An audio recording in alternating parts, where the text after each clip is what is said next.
Our channel. कल हमने पढ़ा था न्यूरॉन के बारे में और हमने ये भी पढ़ा था कि कैसे कंट्रोल और कोऑर्डिनेशन होता है, कितने तरह के कोऑर्डिनेशन टाइप्स होते हैं।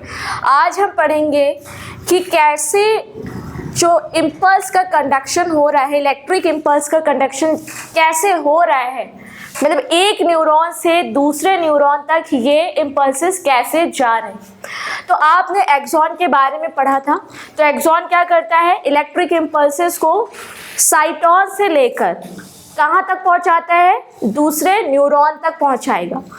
और ये जो आपस में कनेक्शन है एक न्यूरॉन का दूसरे न्यूरॉन से, उसी को हम क्या कहते हैं, सिनैप्स।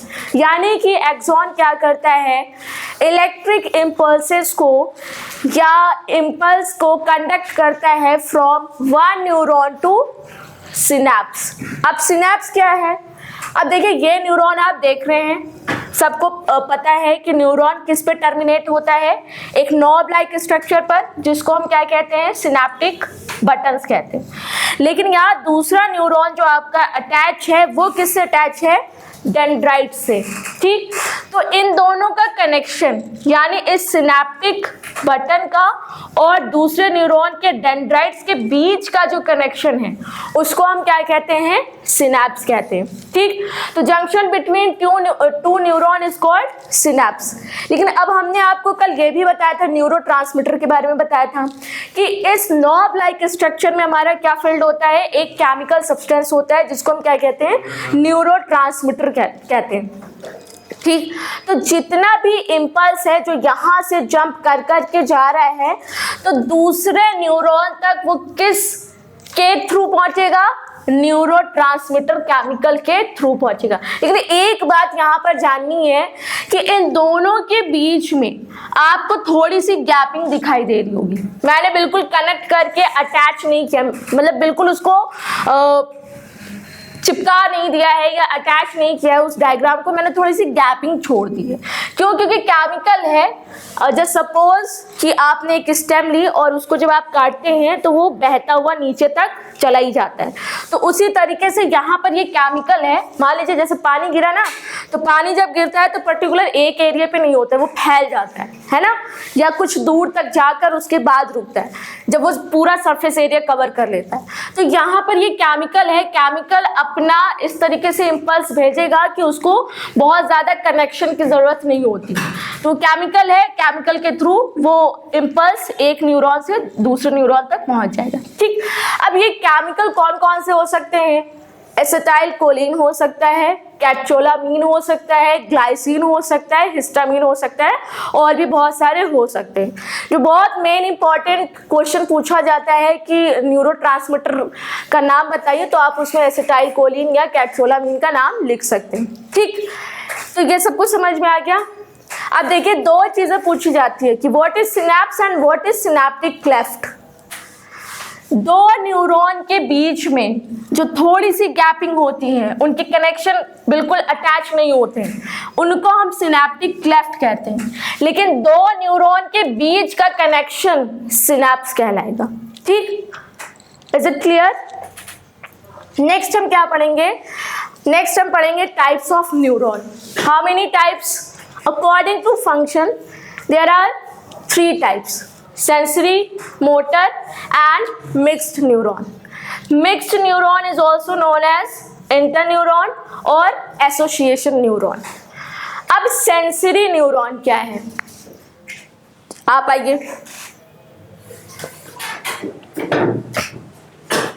हाथ आगे करिए। कुछ समझ में आया, क्या समझ में आया कि मैंने पिंच किया तो मैंने इनके क्या किया, सेंस ऑर्गन पर, ये सेंस ऑर्गन क्या है, ये स्किन है। जब मैंने इनको इस तरीके से पिंच किया तो इनके पास क्या हुआ, मैसेज गया, किसके थ्रू, उस न्यूरॉन के थ्रू ब्रेन तक गया और इनको समझ में आया कि मैम ने पिंच किया है, तो आपको फीलिंग हुई, ठीक, पेन हुआ। तो इस तरह के न्यूरॉन क्या कहलाएंगे, सेंसरी न्यूरॉन, जो इम्पल्सेस को सेंस ऑर्गन से ब्रेन तक पहुंचाते हैं। यानी किसी भी तरह का सेंसेशन हो, ठंडा, गरम, पेन या कांटे का चुभ जाना, तो डायरेक्ट हमारे ब्रेन तक वो मैसेज आता है कि भाई कुछ तो हुआ है, ठीक है। तो ऐसे न्यूरॉन को हम क्या कह देंगे, सेंसरी न्यूरॉन, क्योंकि यहाँ पर कौन से न्यूरॉन होंगे, सेंसरी न्यूरॉन। अच्छा, अब सेंसरी न्यूरॉन कितने तरह के हो सकते हैं। अब क्योंकि हमको पता है कि we have 5 types of sense organ, right, skin, tongue, mouth लिख दिया है, माउथ के अंदर ही टंग है, ठीक है, टंग, आई, ईयर एंड नोज, ठीक, ये हमारे सेंस ऑर्गन है। तो यहाँ पर कोई ना कोई एक ऐसा रिसेप्टर है जो उस स्टिमुलस को रिसीव करता है। हर चीज को लेने के लिए कोई ना कोई रिसीवर होता है ना। अब जैसे मान लीजिए कोई चीज हमें आपको देनी है, तो जब हम आपको कॉपी दे रहे हैं या किताब दे रहे हैं तो आप हाथ बढ़ाकर उसको रिसीव करेंगे ना। तो रिसीविंग का काम यहाँ पर कौन कर रहा है, आपका हैंड कर रहा है। उसी तरीके से इम्पल्स को रिसीव करने के लिए इन सेंस ऑर्गन में क्या पाए जाते हैं, रिसेप्टर पाए जाते हैं, यानी जो एक्सटर्नल स्टिमुली को रिसीव करते हैं उनको हम क्या कहते हैं, रिसेप्टर। तो there are 5 receptor according to these sense organs. Is it clear? First is thigmoreceptor. कहाँ पाया जाएगा, स्किन में, यानी स्किन में पाए जाने वाले रिसेप्टर को हम क्या कह देंगे, थिग्मोरिसेप्टर, ठीक। अब जब स्किन में थिग्मोरिसेप्टर प्रेजेंट है, किसी भी तरह के एक्सटर्नल स्टिमुली ये रिसीव करेगा, तो जो भी चीज होगी उसको हम टच करके देख लेंगे वो किस तरीके का है, और वो फीलिंग हमारे ब्रेन तक पहुंच जाएगी, ठीक। फिर हम उसके प्रति क्या करेंगे, रिस्पॉन्ड करेंगे, ठीक। दूसरा है गस्टेटरी रिसेप्टर, ये टंग में पाया जाता है, जो टेस्ट पहचानेगा। फोटो रिसेप्टर, इसको याद करने की जरूरत नहीं है, फोटो का हमको पता है, फोटोसिंथेसिस, फोटो का मतलब लाइट है ना। तो इसी तरीके से फोटो है तो लाइट, कोई भी चीज हम लाइट में देखते हैं, कोई भी चीज लाइट में विजिबल होती है। तो इसको कनेक्ट कर लीजिए आई से, तो आई में ये चीज प्रेजेंट है तो जिसके थ्रू हम देखते हैं, ठीक। यानी कि फोटो रिसेप्टर पर कोई फोटो का या किसी लाइट का स्टिमुली इम्पल्स आता है तो हम उसको देख पाते हैं, ठीक, इस के द्वारा। फिर ऑडिटरी रिसेप्टर कान में प्रेजेंट होगा, जिसके थ्रू हम क्या करेंगे, सुनेंगे, ठीक। फिर ऑल्फैक्टरी रिसेप्टर, जो कि नोज में होती है, जिससे हम क्या करते हैं, स्मेल कर सकते हैं, ठीक। तो ये हो गया सेंसरी न्यूरॉन। सेंसरी का मतलब सेंस ऑर्गन से रिलेटेड है, ध्यान रखिएगा, बहुत ज़्यादा इस पर प्रेशर डालने की ज़रूरत नहीं है, दिमाग लगाने की ज़रूरत नहीं है, ये नाम से ही समझ में आ रहा है। दूसरा है मोटर न्यूरॉन। अब इसको याद करने का सबसे अच्छा तरीका क्या है, मोटर से मोटरसाइकिल याद कर लीजिए, मोटरसाइकिल। तो भाई दिमाग में जब सोचते हैं कि भाई मोटरसाइकिल चलानी है तो ये माइंड मेकअप करके चलते ना कि हाँ हैंडल पकड़ना पड़ेगा, पैर रखने पड़ेंगे। तो ये सब मैसेज कौन दे रहा है, ब्रेन दे रहा है, आपका दिमाग दे रहा है, ठीक। तो यानी कि ये वो न्यूरॉन है जो कहाँ पाए जाते हैं, हमारे यस, यानी कि जो इम्पल्सेस ब्रेन कहाँ पहुंचाता है, इफेक्टर ऑर्गन तक, उसको हम क्या कह देंगे, motor neuron. Is it clear? उसके बाद नेक्स्ट है मिक्स्ड न्यूरॉन, इंटर न्यूरॉन या एसोसिएशन न्यूरॉन।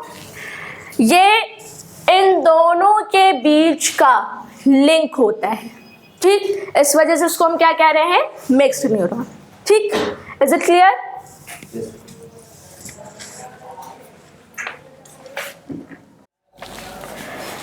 चलिए आगे पढ़ते हैं हम लोग। आगे क्या है,